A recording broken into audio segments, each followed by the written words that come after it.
Hello students, today we are going to discussion about the delegation of authority.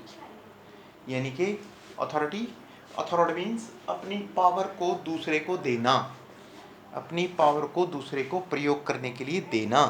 Delegation of authority यानी कि दूसरे को अगर हम कोई काम देते हैं तो उसको हम अथॉरिटी भी दें उस काम को पूरा करने के लिए.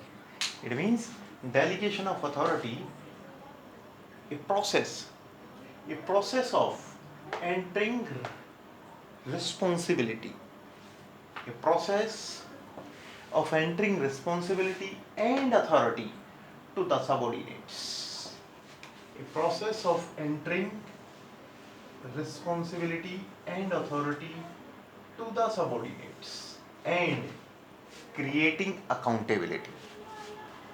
इसने क्या कहा?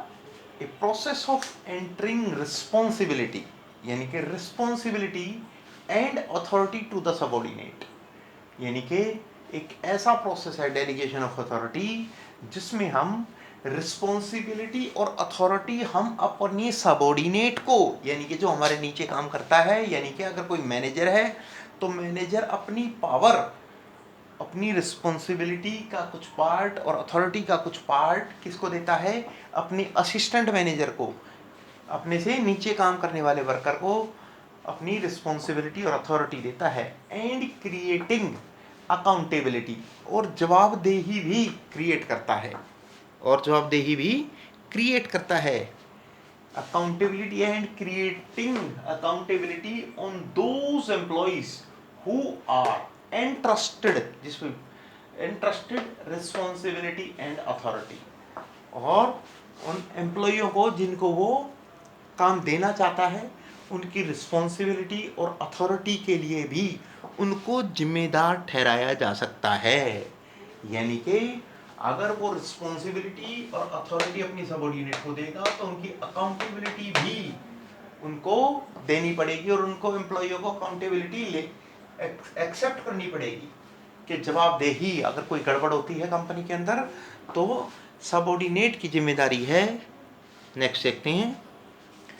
Elements of delegation, process of delegation, यानी कि अपनी डेलीगेशन यानी कि डेलीगेशन ऑफ अथॉरिटी यानी कि अपनी कुछ पावर देने की क्या तरीके हैं, उसके एलिमेंट्स कौन कौन पार्ट हमें देखने को मिलेंगे. पहला पार्ट मेरे बच्चों रिस्पॉन्सिबिलिटी, दूसरा पार्ट अथॉरिटी, तीसरा अकाउंटेबिलिटी. 3 पार्ट हमें डेलीगेशन के अंदर, यानी कि अपनी पावर को डिस्ट्रीब्यूट करना, रिस्पॉन्सिबिलिटी देना, अकाउंटेबिलिटी ठहराना, यानी कि उसके 3 पार्ट में इसको डिवाइड किया गया है, रिस्पॉन्सिबिलिटी, अथॉरिटी और अकाउंटेबिलिटी. पहली बात रिस्पॉन्सिबिलिटी यानी कि जिम्मेदारी, रिस्पॉन्सिबिलिटी यानी कि जिम्मेदारी. पहला पॉइंट, रिस्पॉन्सिबिलिटी क्या होती है? जिम्मेदारी हम अपनी किसी को देंगे तो उसके साथ उसको अथॉरिटी भी देंगे, उसको कुछ पावर भी देंगे काम को पूरा करने के लिए. ठीक है जी. Responsibility means to work assigned to an individual. Individual का काम हम बताएं कि आपको क्या करना है. यानी कि किसी भी फैक्ट्री के अंदर अगर मैनेजर ने सबऑर्डिनेट को अपनी पावर देनी है, उसको अपने कुछ काम देना है, रिस्पॉन्सिबिलिटी देनी है उसको, तो उसके लिए पहले असाइंड करें उसकी ड्यूटी क्या काम है उसका. Responsibility means the work assigned to an individual, individual का वर्क बताएं, काम बताएं.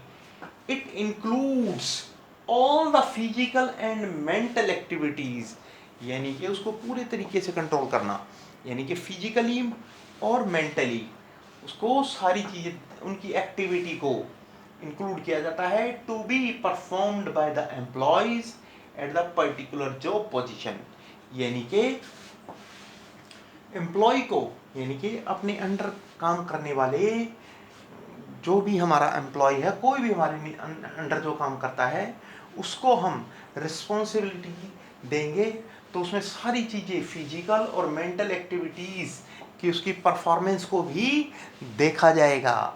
यानी कि अगर मान लीजिए कोई भी काम करता है बंदा और फिजिकली वो ठीक नहीं है, या फिजिकली उसकी कुछ इस तरह की एक्टिविटी है कि वो, जैसे कि कंपनी के अंदर मान लीजिए उसके 12 घंटे हैं, 12 घंटे वो काम करता है, 8 घंटे प्रॉपर और 4 घंटे वो ओवर टाइम करता है। 8 घंटे तो ऑफिशियली और 4 घंटे यानी कि 4 घंटे किसी का काम करता है वो ओवर टाइम करता है। 12 घंटे अगर हम किसी एम्प्लॉय से काम करवाते हैं और वो 12 घंटे में 12 बार नहीं तो मान लो 6 बार वो कंपनी से बाहर जाता है, तो फिजिकली उसकी एक्टिविटी हमें चेक करनी पड़ेगी कि वो बाहर क्या करने के लिए जाता है। या तो सेल करता है या वो परचेज डिपार्टमेंट का है, किस चीज़ में वो इंक्लूड है, यानी कि उसको ड्यूटी किस चीज़ की असाइन की गई है उसको पहले वो चेक करेंगे हम, यानी कि मेंटली और फिजिकली उसको हम उसकी एक्टिविटीज़ को परफॉर्मेंस में इंक्लूड किया जाएगा। फिर उसके बाद फीचर्स ऑफ रिस्पॉन्सिबिलिटी या characteristics of responsibility, features of responsibility और कैरेक्टरिस्टिक्स ऑफ रिस्पॉन्सिबिलिटी में उसने क्या कहा, responsibility is the obligation of subordinate, यानी कि रिस्पॉन्सिबिलिटी किसकी हो सकती है, किसकी होगी, सबऑर्डिनेट की, जो उसके अंडर काम करता है। दूसरी बात, इट अराइजेज, जो हमारी रिस्पॉन्सिबिलिटी वो कैसे क्रिएट होती है, it arises from superior subordinate relationship, यानी कि सुपीरियर और सबऑर्डिनेट के रिलेशन से ही रिस्पॉन्सिबिलिटी क्रिएट होती है। यानी कि सुपीरियर सबऑर्डिनेट पे विश्वास करेगा और उसकी मेंटली फिजिकली उसकी एक्टिविटी को ध्यान में रखेगा और उसको काम देगा और उसके सारी एक्टिविटीज़ को चेक करता रहेगा, और उनके बीच में जो रिलेशन क्रिएट होगा वो हम रिस्पॉन्सिबिलिटी को दर्शाएगा। यानी कि उसमें कोऑर्डिनेशन अच्छा है या बुरा है, बहुत अगर अच्छा है तो उनके बीच में क्या है, सुपीरियर और सबऑर्डिनेट के रिलेशनशिप हमारे अच्छे देखने को मिलेंगे, और सुपीरियर सबऑर्डिनेट को रिस्पॉन्सिबिलिटी के साथ साथ कुछ अथॉरिटी भी दे देगा। नंबर 3, रिस्पॉन्सिबिलिटी फ्लोज अपवर्ड, यानी कि जो रिस्पॉन्सिबिलिटी है अपवर्ड जाती है, यानी कि फॉरमैन से असिस्टेंट मैनेजर को और असिस्टेंट मैनेजर से मैनेजर को, मैनेजर को वाइस प्रेसिडेंट को और वाइस प्रेसिडेंट से प्रेसिडेंट को, इस तरह हमारी रिस्पॉन्सिबिलिटी अपवर्ड मूव करती है। नेक्स्ट पॉइंट, हमारा रिस्पॉन्सिबिलिटी देखा हमने, हमारा सेकंड पॉइंट है, ये हमारा फर्स्ट पॉइंट था, ये सेकंड पॉइंट है हमारा अथॉरिटी, यानी कि पावर। अथॉरिटी यानी कि हम अपनी अथॉरिटी किसी और को देते हैं, पावर हम किसी और को देते हैं। पहले पॉइंट में हमने क्या सीखा कि हम क्या देते हैं, रिस्पॉन्सिबिलिटी देते हैं, दूसरा हम अथॉरिटी देते हैं, दूसरा हम अथॉरिटी देखते हैं, दूसरा हम क्या देखते हैं, अथॉरिटी देखते हैं।